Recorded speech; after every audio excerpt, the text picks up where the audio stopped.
ازيكم عاملين ايه؟ يا رب تكونوا بخير. فلوج جديد مختلف شوية. هيكون بقى خارج المطبخ، خارج الأكل، وخارج الكلام ده كله. هيكون في الجامعة. أول حاجة رحت الصبح، كنت رايحة متأخر شوية، كنتش أعرف إن اليوم ده فيه ايه. طلعت المدرج وفجأة الدكتور قال لازم ننزل، هنروح ندوة مع رئيس الجامعة في مسرح الجامعة. مفيش حد تايه عن جامعة كفر الشيخ، والمكان ده كنت أول مرة في حياتي من يوم ما دخلت الجامعة إن أنا أدخله. انا كنت رايحة ان انا هحضر اخر محاضرة ليا في اخر مادة في الترم ده، وكمان مادة زيها من المواد، وهيقول لنا شوية تعليمات ونصايح كده للامتحان، وكده الترم خلص. فاليوم قلب معانا وقالوا لنا ان في ندوة بعنوان انزل شارك، هيحضرها المحافظ ونائب المحافظ ورئيس الجامعة ونائب رئيس الجامعة وعدد من الدكاترة، الضيوف اللي هيكونوا موجودين في المؤتمر ده او الندوة دي. فنزلنا وقلنا تمام هنحضر. انا اتفاجئت فعلا، مكنتش اتوقع، وكنت بقول ان اليوم هيبقى قافل قوي، وانا ما بحبش الندوات اللي زي دي. يعني ما بحبش انا الجو المكتوم او كده، فاهمين؟ انا بستفاد قوي، وكمان لما بلاقي ندوة نازلة على جروب الجامعة او صفحة الجامعة، انا بفضل اسمعها، يعني افضل من ان انا احضرها. بس من بعد الندوة دي قررت اي ندوة هتحصل تاني في الجامعة انا لازم اكون فيها، حتى لو اليوم مش حضور لي، لا هنزل واحضرها كمان. المهم بقى لما نزلنا تحت وكده قالوا لنا ان لازم نطلع فوق عشان العدد ما كانش تحت واخد، ونسيب مساحه للضيوف اللي جايين. فطلعنا فوق وكنا بنجري عشان نحضر، نلحق فوق مكان. طلعنا بقى التصوير من تحت حلو جدا يا جماعه بجد، والوضوح كان حلو قوي زي ما انتم شايفين، بس ما كانش في مكان فعلا. وطلعنا آه، اول مره في حياتي اكتشف ان الجامعه بتاعت كفر الشيخ او المبنى ده بالخصوص حلو قوي كده. انا دايما بشوفه على الصور، ما كنتش بشوفه على الطبيعه خالص، وزي ما قلت لكم اول مره في حياتي اشوفها من جوه. بس بعد كده بقى هندخل على طول. هنا بقى قاعه المؤتمرات من فوق، عايزه اقول لكم ان الرؤيه فوق كانت شبه معدومه بجد، ما انت شايف اي حاجه، مش عارف توضح الرؤيه قوي. المهم دخلنا وكنت بقى بدور على مكان لحد ما لقيت مكان تاني صف من قدام وفي النص. قلت تمام وفرحت، قلت خلاص هقعد بقى واشوفه كده. المكان اللي قعدت فيه لقيت فيه السور اللي هو بتاع الازاز ده، يعني على وش اللي قاعدين قدامي بالظبط، فده عادم الرؤيه ليا تماما. يعني زي ما انتم شايفين كده، اللي هيقعد انا مش شايفاه، بس اللي هيقف ويتكلم على المنصه انا كده شايفاه. واللي يضايقني اكتر الناس اللي قدامي دول كانوا عاملين يزنوا كتير قوي مع الجماعه اللي كانوا بيزنوا، فدول هم الكل بيزن، بس دول وزنهم واضح شويه لانهم قدامي. وكمان عاملين يلعبوا جيمز وصوتهم عالي قوي بجد. وكان القاعة كانت لسه شبه مكتملة، فلسه كان العدد هيزيد ولسه هيزيد، وفي ناس كتير قوي مشت، وناس كتير قوي قاعدة ورا على بعضها في آخر صف. فكان الموضوع صعب جدا.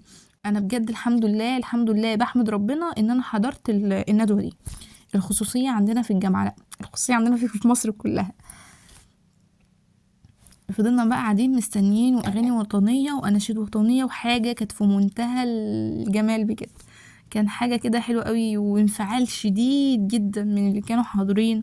عدد كبير جدا يا جماعه، أنا اول مره بجد احضر مع الاعداد دي بجد، او احضر ندوه كبيره كده. انا بقيت حاسه ان جامعه كفر الشيخ بقت دايما متالقه في الندوات وفي المؤتمرات وفي الحاجات الحلوه اللي زي دي. كل كليات الجامعه بتاعه كفر الشيخ كانت حاضره، كان طالبين من كل جامعه عدد، من كل كليه عدد معين. هنا بقى كان العدد اكتمل يعني، وكان كده خلاص، وكان في ناس بقى بتيجي تقعد على رجل بعضها، بس دي في الصفوف الأخيرة.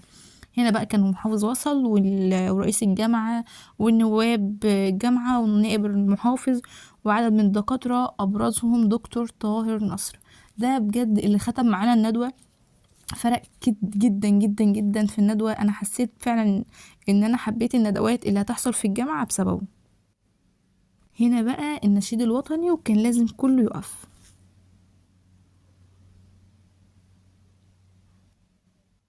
عايزه اقول لكم ان انا بعد ما نزلت الفيديو بصوت النشيد الوطني وصوت الكلام اللي الدكتور قاله، آم، اترفض. لقيت فيه مشكله في الفيديو، فعشان كده مسحته وعملت بقى تعديل ان انا لغيت الصوت خالص.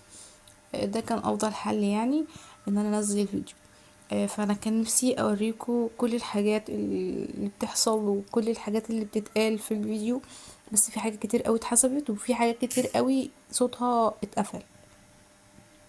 والمرة الرابعة بعدل فيها الفيديو وبلاقي ان الصوت اللي عامل مشكلة في الفيديو هو صوت الشيخ او المقرئ اللي بيقرأ قرآن. فعشان كده كتمت الصوت وهنزل الفيديو. هو انا هسيب بس المقطع بس هكتم الصوت شوية. فاضطريت بقى ان انا انزل الفيديو من غير بعض الاصوات كده. وكمان لقيت برضو صوت النشيد الوطني، معرفش ليه، رغم ان هو المفروض يعني النشيد الوطني عادي المفروض يسيبوه، بس لا برضو لقيته تبع حقوق الطبع والنشر وكمان القرآن برضو. بعد القرآن والنشيد الوطني هيبدأوا ان هم يقدموا الضيوف اللي موجودة في الندوة. وانا هسيب لكم تقديم الدكتور طاهر نصر. يا جماعه بجد انا متابعه السوشيال ميديا، فده بجد بالنسبه لي حاجه حلوه قوي. هو اللي ختم اليوم، انا اتفاجئت بيه اصلا. ضيف الجامعه وصاحب مكان الدكتور طاهر نصر، المدرس بهيئه المواد النوويه ومدرب وخبير للموارد البشريه باكاديميه ناصر العسكريه العليا. اهلا وسهلا بحضرتك. بعد بقى ما خلصوا تقديم للضيوف وكل المقدمات اللي بتحصل في الاول، كله ألقى كلماته وختموا بقى الدكتور طاهر نصر. فعشان كده انا اللي يعني انا صورته كله، بس حبيت ان انا انزل ده بالذات لان بجد كلامه بيفرق قوي قوي قوي. بيدي كده شويه من الطاقه الايجابيه اللي هما يدوك دافع كده انك تكمل، او يدوك دافع انك يبقى عندك امل وتفاؤل.